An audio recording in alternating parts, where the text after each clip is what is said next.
changing up my typical hello and welcome to the Bullcast Podcast. I'm Katie Pickler, and with me is Court Winsett. Hello, Katie. And Cameron Spann. Aloha back to you. Aloha. This episode's kind of a tough one, but we felt like it was a very important topic to discuss. If you remember back, I guess it's been over a year now, we had the opportunity to go to Maui and present to the Maui United Way and really work with the great people over there on different ways they can get involved in their community. And so we really fell in love with the culture while we were there. And we're still really good friends with our Maui United Way people, and they're hurting right now. And I know this probably should not be news to many of you. If you've watched any of the news lately, then there's been a lot of devastation happening. And so this is kind of a little different episode for us. We wanted to talk about what happened and what you can do to help out. Yeah, our listeners may recall in March of 2022, right? Yeah. We went down to Maui and we actually recorded a little snippet for that episode. I think it was Aloha or something Maui style. I can't remember that. Yeah. We were in the middle of a luau, so Yeah. you know, we recorded it overlooking the Pacific Ocean and the waves crashing in. And, Yeah, Maui's fresh on our minds. I mean, we were actually supposed to be there at the end of this week. Yeah, we were supposed to present about planned giving and estate planning and really just, again, trying to help them out. But now it's pivoted and we've got a different reason.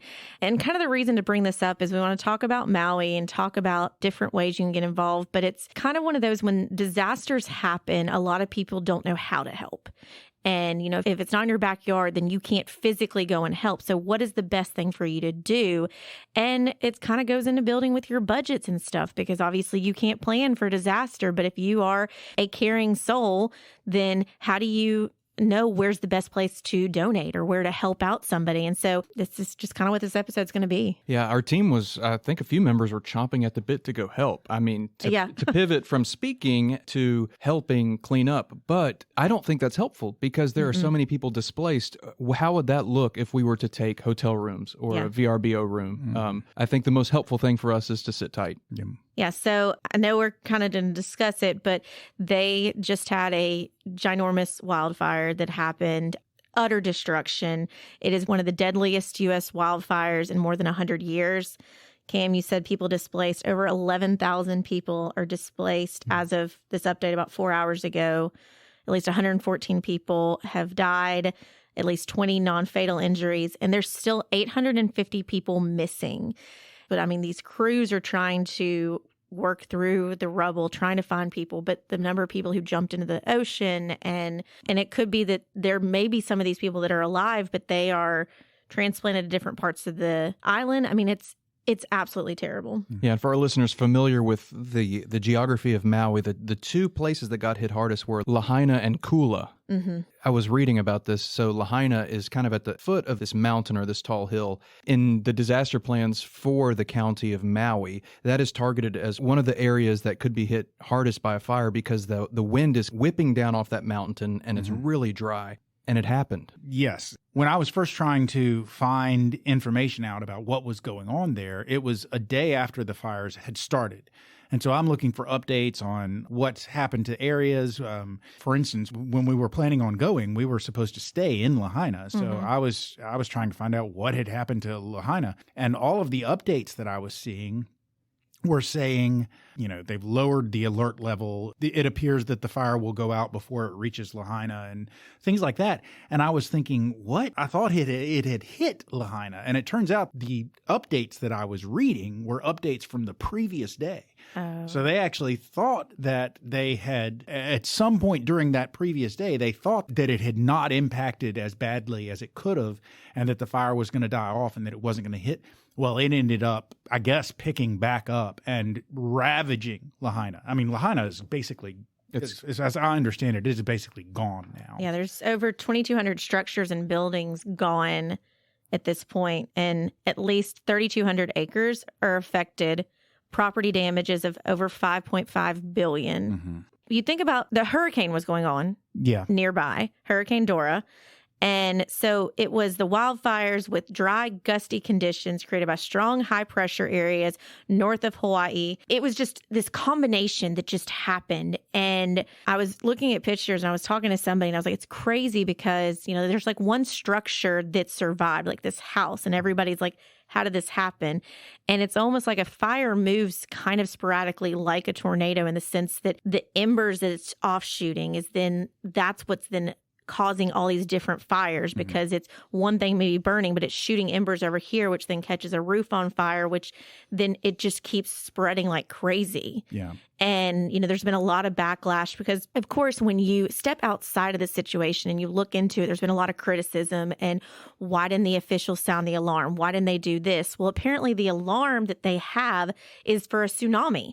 And tsunami training is you go up. Yeah. And so they would have been, if they had sounded the alarm, people would have been going into the wildfire. They would have been literally going up the hill into where the wildfire was coming from. And I'm now, for whatever reason, noticing just exactly how thick my Southern accent is when I said fire. Wildfire. So, I mean, it was absolutely tragic. They are still trying to go through everything. This is going to take that entire community years and years. Yeah, obviously the recovery effort started while the fire was still burning. Yes. We were talking about recovery efforts while things were still on fire. And obviously it will be ongoing, and it will be ongoing for a while. It has been designated a federal disaster area.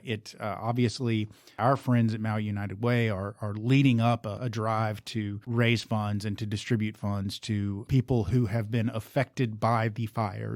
Yeah, because it's Maui United Way. And I know a lot of people have probably heard of United Way, like your company may have that option. I just want to paint the picture that there are a lot of, you have Southern culture, you have Northern culture, you have cultures in everywhere you live, but Hawaii, Maui, their culture is unlike any other culture that I know. Okay, so Maui United Way, because yes, United Way is a national organization, but each different area has their own, and they all do a little bit different things. So Maui United Way is to address Maui's most vital needs through the impact areas of education, income, and health. Their goal is to bring people, organizations, and their communities together around a common goal, a common vision, and a common path forward. So when we were supposed to go, we were going to go and present to them about estate planning and kind of plan giving. But we also were actually going to help with a fishing tournament that was raising funds for a different organization to make an impact in Maui, because they're very big on taking care of their own, and it's absolutely beautiful, their culture. So all donations that Maui United Way is looking at right now will directly provide relief to families and nonprofits that are directly affected by the Maui fire disaster. And, at the end of this, we're going to kind of talk about how you could donate if you felt like you wanted to give to Maui United Way. But one of the things that anything with Hawaii, you go, aloha. There's a much deeper meaning to aloha than just hey, that's just what you say when you go to Hawaii or you talk about something like that.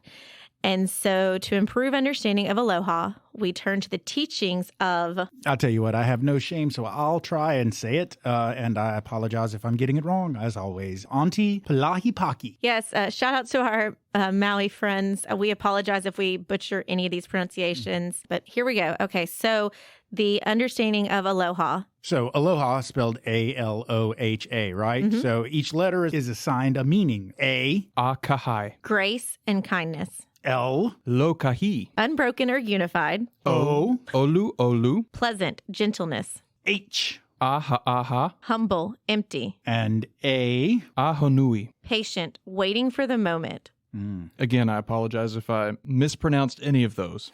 So when you say aloha, you're thinking of grace, kindness, unbroken, pleasant, empty, humble, patient, waiting for the moment. It goes way beyond hello and goodbye. It's more spiritual. Yeah, it really is very spiritual. And I mean, it's not to pop culturize it, but you think about Mohana and, everything that goes into that culture. And that it's really is. It's very much loving the earth, loving where you are. And their earth is hurting. Their land is hurting because of this fire.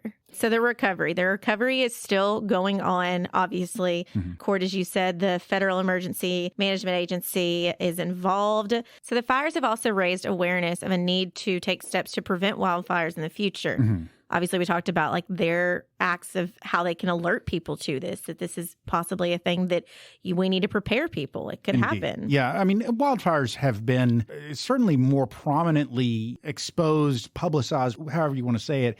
In the last few years, you've had California fires. You've had this year, there have been a lot of fires that have been talked about up in Canada. So it's something that obviously is not going away anytime soon. And I feel like I am hearing more about wildfires going on a more regular and prolonged basis than I remember happening in the past. And I'm not necessarily talking about what the cause of that is. I don't know what the cause of that is, but certainly it seems like it's something that we need to have plans in place for addressing it in the future. Emergency plans, evacuation plans, prevention plans. What can we do to stop these things from happening again? And if they do continue to happen over and over again, how can we make sure that people, especially the people, are kept safe? But as much as possible that we also prevent property destruction and all the other things that come from the ravages of a wildfire. Right. Yeah, we're not here to go political. I mean, everybody's sitting here thinking global warming, could that be it, everything. But we know part of the problem was non-native grasses to Hawaii are what caught a blaze. That's what they say. So you could get political with that too. Regardless of how we analyze it, it happened. We need to try and figure out how we can help, how we can try and make a difference. And yes, do analyze it to figure out how can we avoid it happening in the future. I found it interesting because obviously, our trip got canceled because we knew that the benefit that we could help them was not being there, but maybe like sharing the message with people we know about, hey, this is how you can get involved. This is how you can help. I saw it was interesting because there's an article in the New Yorker talking about a tourist group that was snorkeling really close by where the fires were and being publicly shamed. And then the message went across Twitter and everywhere saying Maui is closed. Well, it's now been having to tweak because while Lahaina is definitely hurting, Maui, they're hurting right now and they need people to come down there and be tourists and come and be a part of that and still contribute. So it's kind of a hard thing because they're counting on that income coming in from tourism. And so I think they've now changed the hashtag and it doesn't say Maui is closed, it says Lahaina is closed. Because I think on other parts of Hawaii, definitely they still need the tourism income coming in, which then can in turn help make sure these people that are displaced from their work, they can find work other places.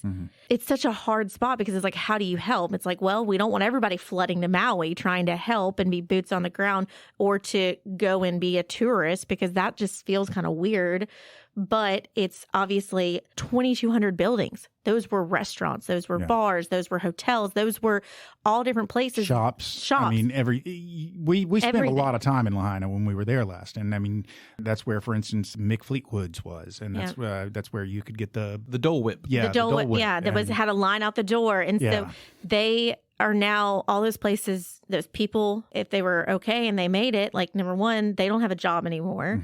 Their company's been taken out. They've got to think about their household. They're paying bills. It's one of the things that kind of struck me is the whole thing obviously is terrible. And I'm not saying any one thing is more or less terrible than the rest of it, but it really, for whatever reason, broke my heart to hear that the banyan tree had burnt up. They're trying to save it, I think. Are they? What I saw is they've got tree experts in there and they're trying to salvage it and really try and remove the burned part of it and try and get it to stay alive.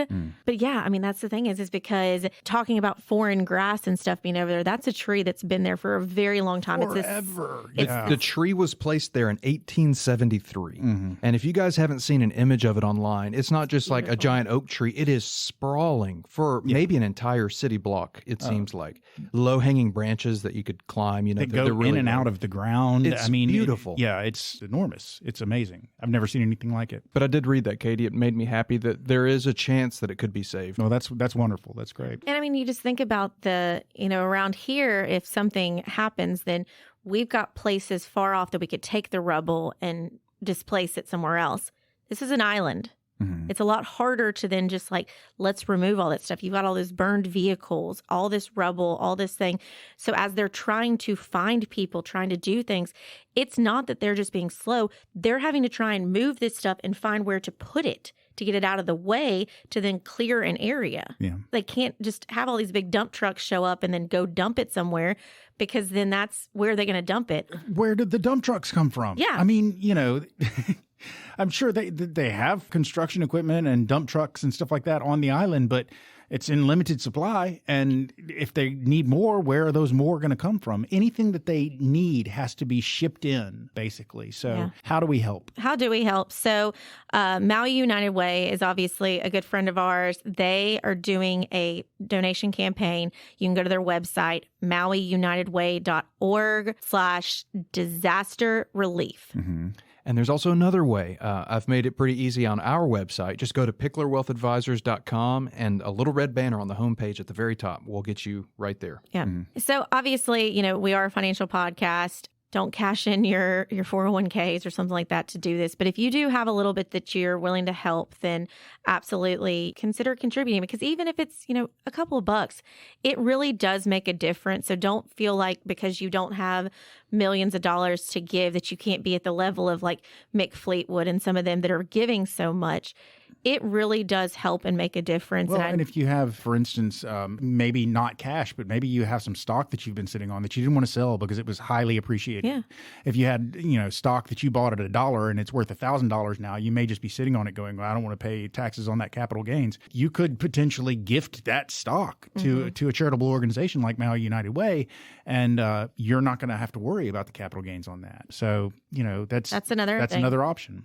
Volunteer your time. Now, obviously, again, we talked about like how we would have loved to go down there and really be boots on the ground helping, but it's a limit of wanting to have people down there that actually have a place to stay. Mm-hmm. And so you can volunteer over here, and it may be doing drives of trying to get products to send over there or, different things like that, but also bringing awareness to it and spreading the word. And I know in this day and age, it's very easy to just click a link and then share it real quick, but do spend a couple of seconds looking at it, making sure it's actually reliable source and it's a good information and it's not just clickbait. But that's something that you can really look at and, be patient and understanding. The recovery from Maui fires is going to take some time.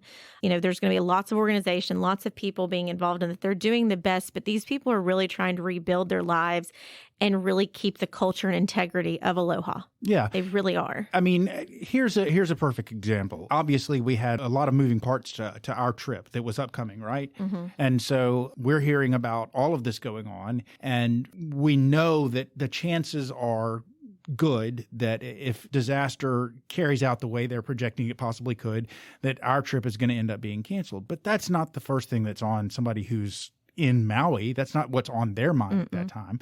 We're thousands of miles away, and we're sitting here going, okay, what do we do?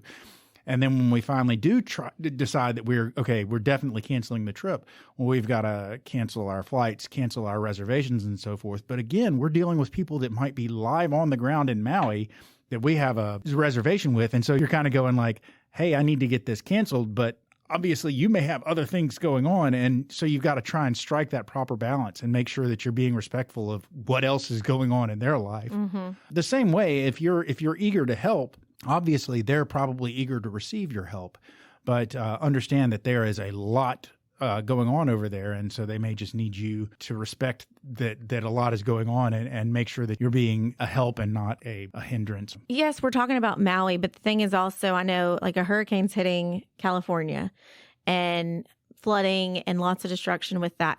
There's always going to be some kind of disaster that is going to be happening. And so we wanted to take this opportunity to, yes, talk about Maui and what's going on there and how you can get involved, but really to also help you avoid scammers and kind of give you some tips and tricks on what you can do, whether it's you want to contribute to Maui or to California, or if your community has a church that catches on fire or whatever it could be, because there's always going to be something that you want to get involved with and help, and knowing that there are multiple options, whether it's volunteering your time, helping spread the message, donating money, or donating, stocks, as Court talked about.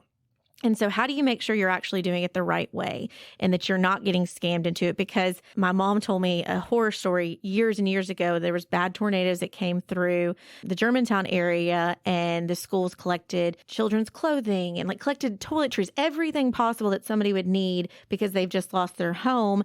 And a truck came in and picked up all the donations, and they drove that truck to Nashville. And it did not go to benefit the local people. And it was an organization that seemed very reputable. So was there a disaster in Nashville too, or did they just take the stuff? And I mean, that's crazy. it was a little political. It was that they felt Germantown was a wealthier community and they could bounce back quicker. Yeah. So there was some sort of disaster. They didn't just take it and abscond with the donations. They took it to go donate to other people, yes, that presumably had been victims of something else, I guess, maybe other storms. A similar storm system or something that had gone through Nashville at the same time. Interesting. I had not heard that. It was a pretty bigger organization. And so while, yes, they were getting donations, it was kind of shady the way that these people thought they were going to help their neighbors. And it was really going into a pool. And so that's kind of a thing that they were doing the correct thing. They were telling people, hey, these are donations. This is for people in need. But in that sense, they didn't know that it was not going directly to the people they need. So if you choose to give your hard-earned money or time or donations, any kind of thing, do a little bit of research on the front end. Make sure it is a reliable organization. Make sure you ask those questions. I worked in a nonprofit for 7 years, and I had people all the time that would say, I want to donate, but I want to make sure it stays here. Or I want to donate, but I do not believe in stem cell, or I don't believe in this.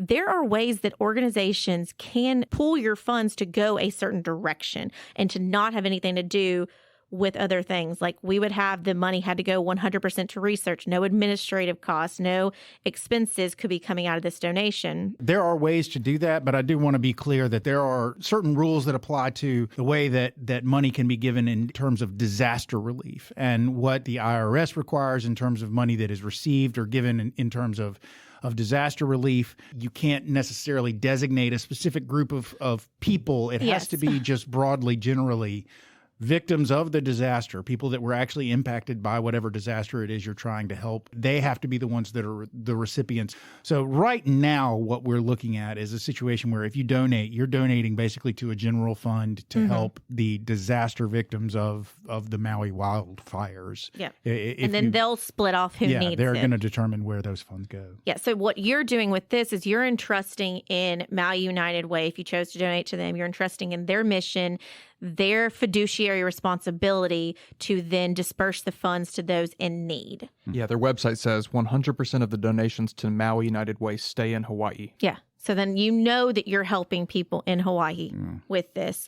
You know, and that's the thing is, but you're allowed to ask those questions and ask before you donate where this money is going to go. So yes, you can't say, I want to give to you Maui United Way, but I want to make sure you only help Mick Fleetwood's restaurant. You can't say that. Yeah. If you want to help that, you call Mick Fleetwood and say, here, Mick, here's some money. And Mick would probably tell you, nah, I'm good. You know.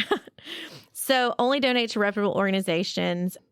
Duh. Organizations you're familiar with or that have been vetted by a legitimate charity watchdog group. Be wary of unsolicited offers because it's, again, like with this day and age, there's so many phishing things out there. There's so many things that look real. Don't click on links in emails or text messages. Yeah. Scammers often send emails or texts that contain links that when you click, it'll take you to a fake website that looks legitimate.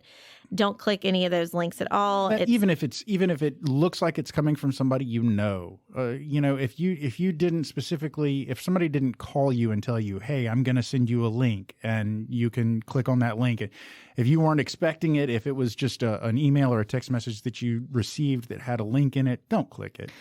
And it's awful that disasters like this do pop up, those people that are taking advantage of the situation. And they'll say, oh, we're giving money to Maui. We're doing this. And overnight, they'll pop up Instagrams and Facebooks and Twitters. And it's all fake. And it's somebody who's taking this money and it's using a shame that is true. You're right. That does happen. But it's a shame that so many people have been burned by organizations or by fraudsters that do that so frequently now that there's almost like an assumption that if someone is trying to do good and legitimately wants to help and is trying to do the right thing, that we almost automatically have a suspicion of them and like, well, I've never heard of you before. What are you doing? So obviously there are people out there with a good heart that are trying to do things right. But, unless you are familiar with the organization or familiar with the person that's trying to make a difference, you probably need to be wary, at least, I think. And I would say, even if it's somebody that seems reputable, just protect yourself a little bit further and use a credit card if you're doing an online contribution, because then that way, if it was to be fake or if there was any kind of issue with scamming, then you can protect yourself. You call the credit card company and be like, hey, I made this donation here. I guess somebody got my credit card number from this, versus you using your debit card or your bank account or something like that, that then they could get access to your bank account. Really, across the board, I try and tell people use a credit card when you're online, because these hackers are so smart, and it is sad that you can't trust any of that. I saw an email the other day that said the difference of how an A looked, that the two websites looked identical, except one A was kind of the circle and the line, and the other one was kind of the more like fancier little like swoop-de-doo A. The 1A was the type that you learn to write when you're a child, learning how to write a lowercase a, and the other one was the little whippity at the top. The whippity-doo. Whippity-doo-dah. Yeah. Yeah. But it sucks that it's come to that. But that's why, again, I say double protect yourself and put a credit card when you're doing these things, but obviously build it into your budget. Don't just like get a bad credit card debt going on because you've donated to everybody under the sun. But yeah. There are a lot of people out there that need our help right now. So obviously we don't want to discourage anybody who wants to help. It's just a matter of making sure that you yourself personally are not taken advantage of while trying to help, and that you're also helping in a way that will make a difference, benefit the most people, and not be a hindrance to whatever relief efforts are going on. Cam, give us that website again or the ways that they can donate to Maui.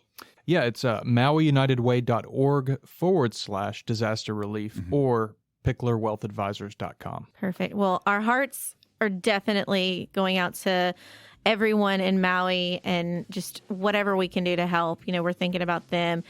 I appreciate y'all listening to this episode and finding out how you can get involved and help out, and how, again, even, a couple bucks makes a huge difference when you're looking at this community trying to rebuild and really kind of bring itself back to the historical, beautiful place that we all love to go visit and be a part of. People of Maui are beautiful, and I don't say that lightly. When we went to visit last year, we felt like family from the moment we landed at the airport. So our hearts really do go out to them. Ladies and gentlemen, we have made it to the end of this particular episode of the Bullcast podcast. Hopefully you found this information helpful, and you will use it to benefit the people of Maui or anybody else that needs your assistance out there. If you'd like to find out more about us and how we operate, what it is we normally do, please feel free to go to our website. That website is bullcastpodcast.com. If you'd like to hear more of our podcast, then we have, like 160-something episodes now. They're all available on your favorite subscription service, so you can go there and sign up to have this podcast beamed directly to your listening device every single Thursday at noon. If you'd like to contact us or, reach out to us on social media, we have all the social media feeds. Instagram is @BullcastPodcast. X is @BullcastPodcast. Facebook is Bullcast the Podcast. That's our page, and you can reach us there, see pictures there, and then finally, obviously, we do work for a place called Pickler Wealth Advisors, and if you'd like to find out more about our organization and what we can do for you, and find out about our team, our amazing team, and our boss, David Pickler, then please feel free to go to that website. That is picklerwealthadvisors.com. That's advisors with an O. Not an E. Ladies and gentlemen, we've given you a lot of information, a lot of ways to help. So for now, go forth and do what you can. I am Court. I'm Katie. I'm Cam. Mahalo.